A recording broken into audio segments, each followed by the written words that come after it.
काही kitchen tips. लाटणे फ्रीजमध्ये गार करून पोळे लाटल्याने पीठ लाटण्यावर चिकटत नाही.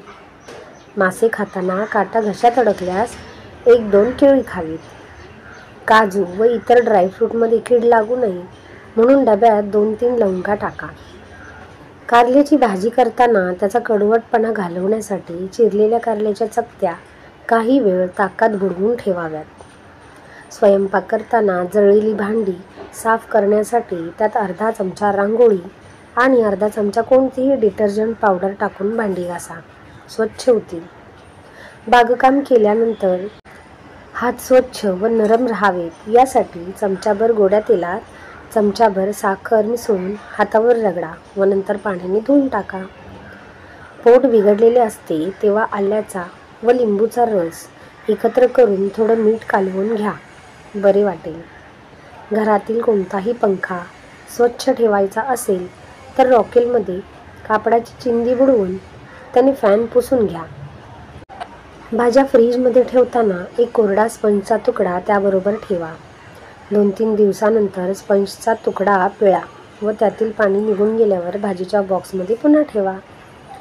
कपड्यावरील तेलाचे डाग घालवण्यासाठी त्या डागांवर थोडे पेट्रोल चोळा आणि नंतर ते कपडे धुवा. डोसा बनवताना डोस्याचे पीठ तव्याला चिकटू नये म्हणून वांग्याचा किंवा कांद्याचा तुकडा तेलात बुडवून तव्यावर चांगला फिरवावा. हिवाळ्यात खोबऱ्याचे तेल घट्ट होऊ नये म्हणून त्यात कॅस्टर ऑइलचे थेंब टाका आणि चांगले हलवून घ्या. पावसाळी दमट हवेत खोबऱ्याचे डोल तसेच ठेवू नये. 1च्या 2 वाट्या करून उडीद डाळीत ठेवाव्यात, म्हणजे त्यांना बुरशी न लागता त्या चांगल्या राहतात. तोंडात फोड आल्यास 1 हाताचे बोट दुधावरील साईत बुडवा आणि त्या जागी लावा, आराम होईल. लाल मिरची दळायला देण्यापूर्वी तिला मोहरीच्या तेलाचा हात लावावा. वर्षभर लाल रंग राहतो. वर्षभराचे तिखट, मसाला, हळद यांना कीड लागू नये म्हणून हिंग टाकून ठेवावा. पुरण शिजताना डाळीबरोबर 1 मूठभर तांदूळ घालावेत, म्हणजे पुरण चांगले घट्ट होते.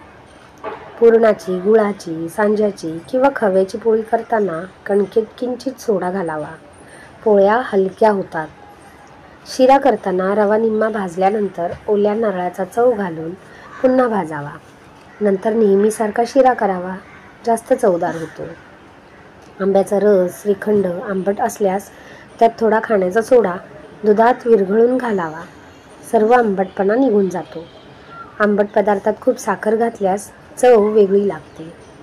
गुलाबजाम हमखास चांगले होण्याकरता खवा मळताना त्यात अर्धी वाटी पनीर मिसळावे.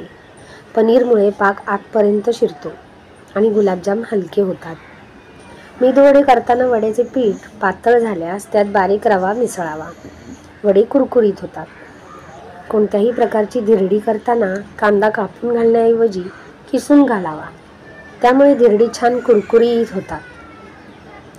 ताक आंबट होऊ नये म्हणून त्यात भरपूर पाणी घालून ठेवावे. वाढायच्या वेळी वरचे पाणी ओतून टाका. ताक आंबट होत नाही. तर कशा वाटल्या माझ्या टिप्स? आवडल्या असतील ना? आवडल्या असतील तर माझ्या चॅनलला नक्की सबस्क्राईब करा. धन्यवाद.